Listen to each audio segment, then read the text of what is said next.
Hey, welcome to Myrtle Beach. I'm Sam Wiederhaft, and this is another episode of Behind the Seams, presented by Bummz Beach Cafe and RipTydz Oceanfront Grill and Rooftop Bar.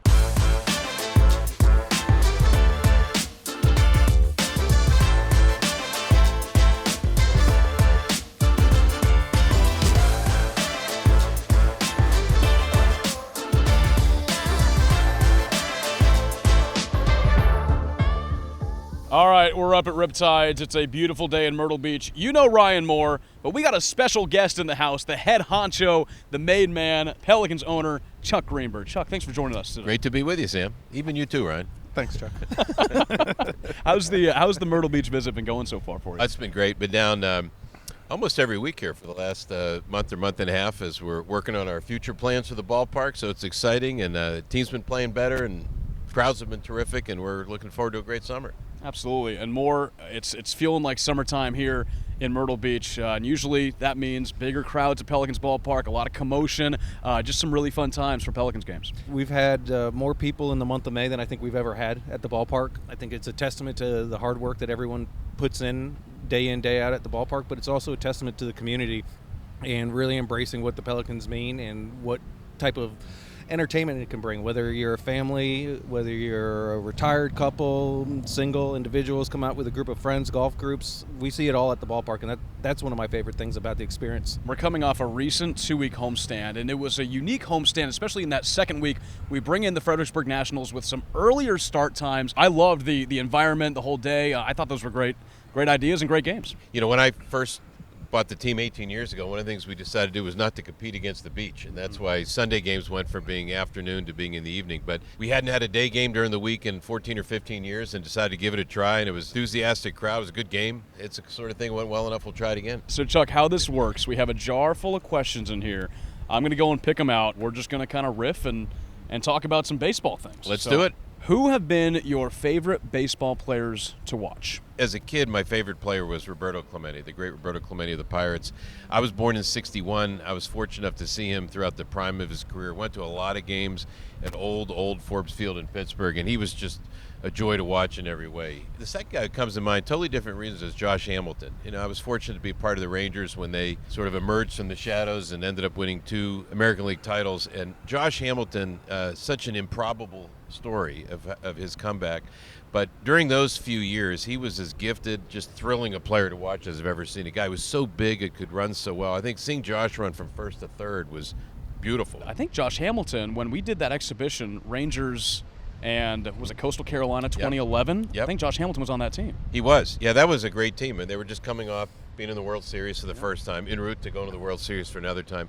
How were you able to put that whole game together? Because, I mean, just looking back on it, seeing the Rangers at Pelicans ballpark in the springtime would just be crazy to me. How was that able to come together? We were changing the affiliation of the Pelicans to the Rangers. That was a great way to sort of introduce the organization. And you know, for those fans who were disappointed that we were no longer going to be a Braves affiliate, that was a great way to kind of salve the wound a little bit.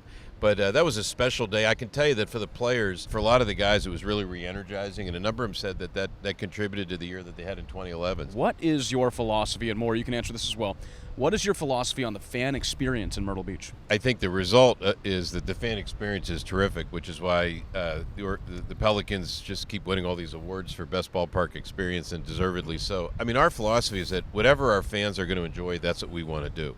You know, whether it's music, entertainment, the overall vibe, it's all about pleasing them. We try to have a lot of local components that are really appealing, but also to recognize that in many ways, we're America's team. I mean, we've had a couple years in a row now where we had attendees from all 50 states. Opening day is opening day, but every night is somebody's opening day. And whether there's 1,000 people in the crowd or 6,599 in the crowd, we're going to bring our A game, and we're going to bring that entertainment and excitement to the ballpark. And I think it's also important to listen to the fans and listen to the people that are coming through the gates. When they're giving suggestions, they generally want to help the experience. Listen to the fans. Listen to what they want. I know the exciting thing for me that's really added to my experience, how about 3 walk-off wins for the Pelicans so far? You can't really beat that. I mean, there's nothing much better than a walk-off win. No doubt. You know, it's interesting. Now, we always say, you know, minor league baseball, the Pelicans experience is not about winning and losing. It's fun, affordable family entertainment. But fun, affordable family entertainment with a happy ending is a good thing, too. Mr. Chuck, how did you get into baseball ownership? Truly love baseball from my earliest memories. Went to more Pirate games than I can count. Went to law school. Early in my career gravitated towards doing things almost exclusively in the sports industry.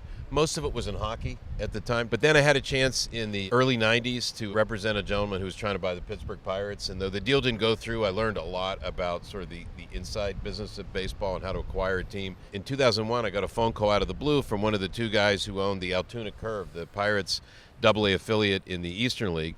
And he told me that they were in the third year of that franchise. They had a nice little franchise, a nice little town with a beautiful little ballpark. He'd seen my name in the media a lot, knew I did a lot of work in sports, wanted to know would I be interested in buying the team. I just knew it was something I really wanted to do. Put a group together, bought the team, took over 2 days before opening day in 2002, and just had a great run with it.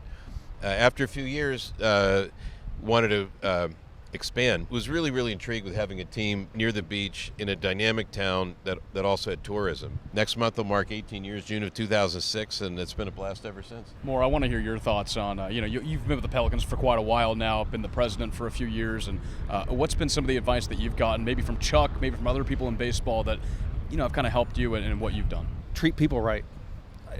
Whether that's your fans, your vendors, your partners, your staff.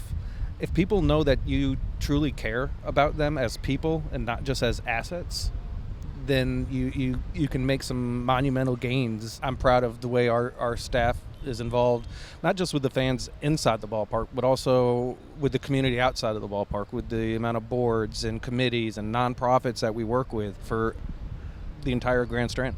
What went into the logo redesign when you took the team over? Over the years, my perception was that the brand and the colors and the look of the team had kind of evolved to where it really wasn't clear. Was it black and gold? Was it teal? What was it? Went through an extensive process with about 80 or 90 designs, and ultimately came up with this look that we love. The pelican looking out over the water, and we wanted to have echoes of the South Carolina state flag with the moon and then showing the water, and we just thought it was a great look. And everything about the colors, the uniforms, the logos, everything. We wanted to just say Myrtle Beach and capture the environment here. And since then, the trend has been to have these wild envelope-pushing names, and I think it's great in other places. But I love our name, I love our look, I love our logo, and it's something that I think is going to have legs for a long, long time. Our friends at Brandios have come up with a few alternate logos too. In creating those alternate identities, there's a simplicity to it.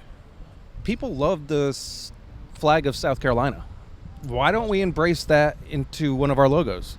So right. We did. There's a pirate culture when you live at the beach. Why not embrace that pirate culture and put our Pelican pirate into that? People love dinosaurs. Let's do a Pelosaurus Rex. Yep. So it's leaning into what people are already enjoying. That's right. Instead of us creating something brand new on our own, we're just kind of following the path and bringing it into our family of identity. Chuck, you had mentioned it earlier, but your involvement with the Texas Rangers a few years ago, you were the CEO, correct? And the head of the ownership group, managing partner. Yeah, a big role with the Texas Rangers 2010, 2011. Mm-hmm. And I want to know what the differences are between owning a major league team and a minor league team. The differences are kind of obvious, but the philosophy I took to the Rangers was to focus on the fan experience, and just like we've always done with all four minor league teams over the years in Altoona and State College and Frisco, in addition to, of course, Myrtle Beach, was just take good care of everybody, do the right thing, not because it's strategic, not because there's something in it for us, but because it's just the right thing to do. Well, speaking of fan experience, we have some pretty exciting nights with summertime really coming in full swing at Pelicans Ballpark. Yeah, summertime kicks off kind of our second opening day, if you will, second set of the season beginning. The second homestand in June, we add fireworks on Thursdays and Sundays. So we're going to go Thursday, Friday, Sunday with fireworks at the ballpark. June 15th is Deaf Awareness Night coming back, one of our favorites. Such an impactful night. When you look around the ballpark and you see all the translators that are taking what the PA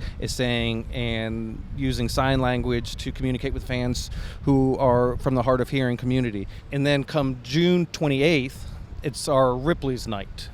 Our good friends at Ripley's Aquarium, their Believe It or Not museum, they are all over town and they are great partners. Pablo and his team just really embrace the partnership that we have as attractions in town. All right, that'll do it here at RipTydz. Chuck, thanks for joining us and giving us your wisdom. Pleasure, Sam. It's always great being here, being with you. You do a terrific job, proud of you, and looking forward to a great season together. There we go. More excitement at the ballpark. We're going to head there right now. That was another episode of Behind the Seams, presented by RipTydz Oceanfront Grill and Rooftop Bar and Bummz Beach Cafe.